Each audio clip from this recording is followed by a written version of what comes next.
నమస్తే అండి, నేను Durga. Welcome back to my channel.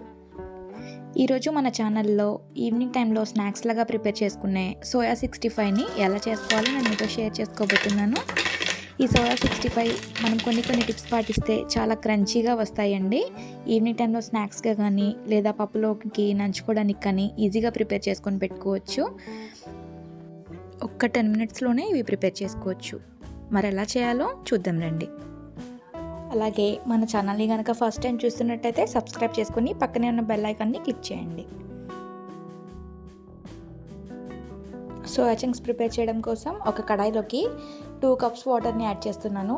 ఈ 2 కప్స్ వాటర్ని మనం హీటింగ్కి పెట్టి ఇవి కొంచెం రోలింగ్ బాల్ అవుతున్నప్పుడు దీంట్లోకి 2 కప్స్ సోయా చంక్స్ని తీసుకుంటున్నాను. నేను ఇక్కడ కొంచెం పెద్ద సైజుగా ఉన్న సోయా చంక్స్ని తీసుకుంటున్నాను. మీ దగ్గర ఇవి అవైలబుల్గా లేకపోతే చిన్న అయినా తీసుకోవచ్చు.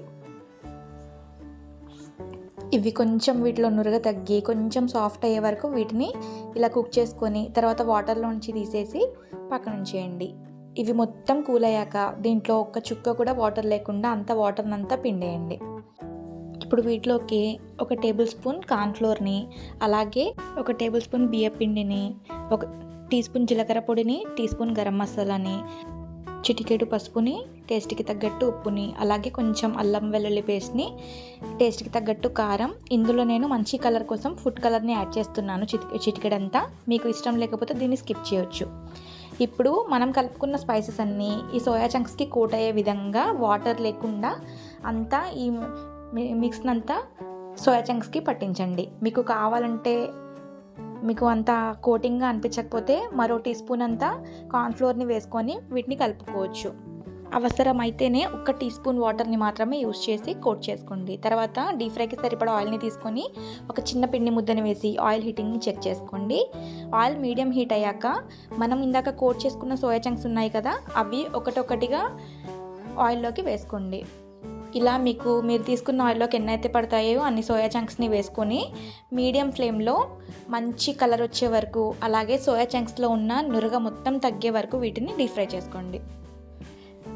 ఫ్లేమ్ని మాత్రం మీడియం ఫ్లేమ్లోనే పెట్టుకొని చేసుకోండి. ఎందుకంటే మనం దీంట్లో కార్న్ఫ్లోర్ని వేసాం కాబట్టి మనం హై ఫ్లేమ్లో చేస్తే పైన పిండి మాడిపోతుంది, లోపల సోయా చంక్స్ అనేవి మెత్తగా ఉండిపోతాయి.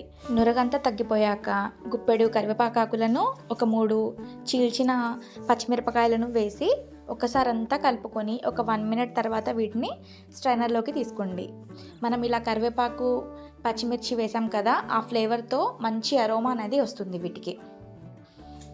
అంతే అండి, చాలా సింపుల్గా ఒక 10 మినిట్ ప్రాసెస్లోనే మనం ఈ సోయా 65ని ప్రిపేర్ చేసుకోవచ్చు.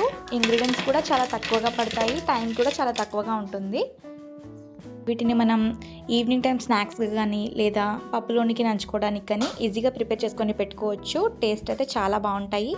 పిల్లలైతే వీటిని చికెన్ అనుకొని తినేస్తారు, అంత టేస్టీగా ఉంటాయి కూడా. ఇది కూడా ఒకసారి సోయా 65ని ట్రై చేసి మీకు ఎలా కుదిరిందో కమెంట్ సెక్షన్లో చెప్పడం మర్చిపోవద్దు.